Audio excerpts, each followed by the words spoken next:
APS ఆర్టీసీలో మరొకసారి గందరగోళం నెలకొంది. ఆర్టీసీ అద్దె బస్సుల యజమానులు సమ్మెకు సిద్ధమవుతూ ఉన్నారు.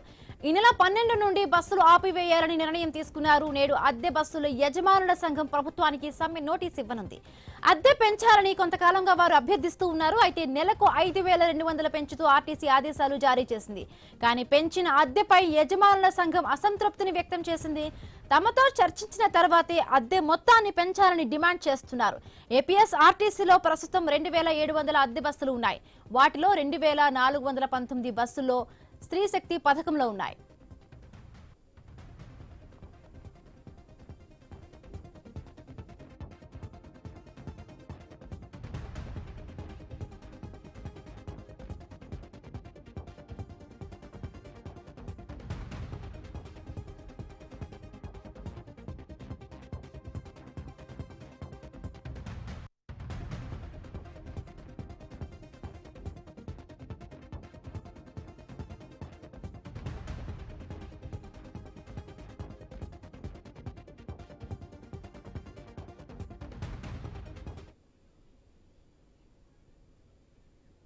ఏపీఎస్ ఆర్టీసీలో మరొకసారి గందరగోళం నెలకొని ఉంది. ఆర్టీసీ అద్దె బస్సుల యజమానులు సమ్మెకు సిద్ధమవుతూ ఉన్నారు. ఈ నెల 12 నుండి బస్సులు ఆపివేయాలని నిర్ణయం తీసుకున్నారు. నేడు అద్దె బస్సుల యజమానుల సంఘం ప్రభుత్వానికి సమ్మె నోటీస్ ఇవ్వనుంది.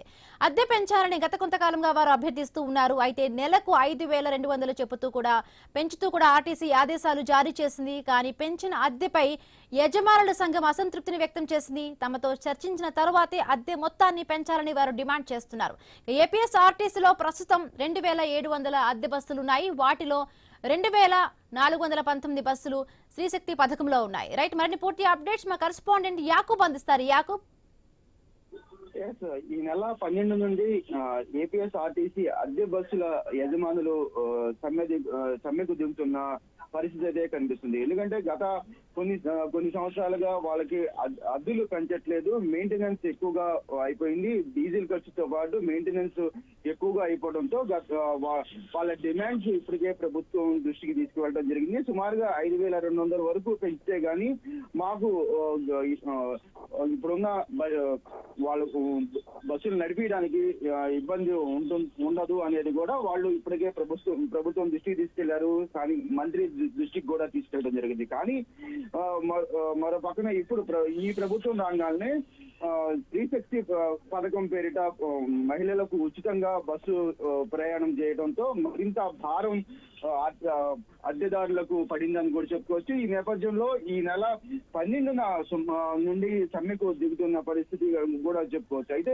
సుమారుగా 2,700 అద్దె బస్సులు ఉండటంతో ఈ బస్సు యజమానులు అందరూ సమ్మెకు దిగుతున్నారు. ఈ పరిస్థితిలో కొంత ఇబ్బందికరంగా మారే అవకాశం ఉంది. ఎందుకంటే సుమారుగా రాష్ట్రంలో 2,700 బస్సులు అంటే స్థానిక చూసుకుంటే పెద్ద ఎత్తున ఈ సమ్మెకు దిగుతున్నట్టుగానే తెలుస్తుంది. వాళ్ళ డిమాండ్స్ గత కొద్ది నెలల నుండి పూర్తిగా ప్రభుత్వం దృష్టికి తీసుకెళ్లినా అక్కడ మంత్రి కానివ్వండి, అదేవిధంగా అక్కడ నుండి సానుకూలంగా వాళ్ళకు ఇప్పటి వరకు వచ్చిన సందర్భం లేదనేది కూడా వాళ్ళు ఇప్పటికైతే చెప్తున్న పరిస్థితి. ఈ పరిస్థితుల్లో ప్రభుత్వం ఇప్పటికైనా ఏం చేస్తుంది? ఈ రోజు రేపట్లో కూడా వాళ్ళతో మాట్లాడే అవకాశం ఉన్న నేపథ్యంలో ఈ రోజు మరికొద్దిసేపట్లో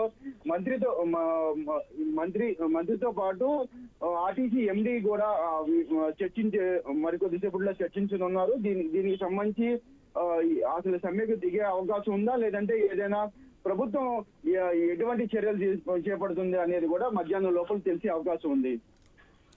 రైట్, థ్యాంక్ యూ యాకూబ్.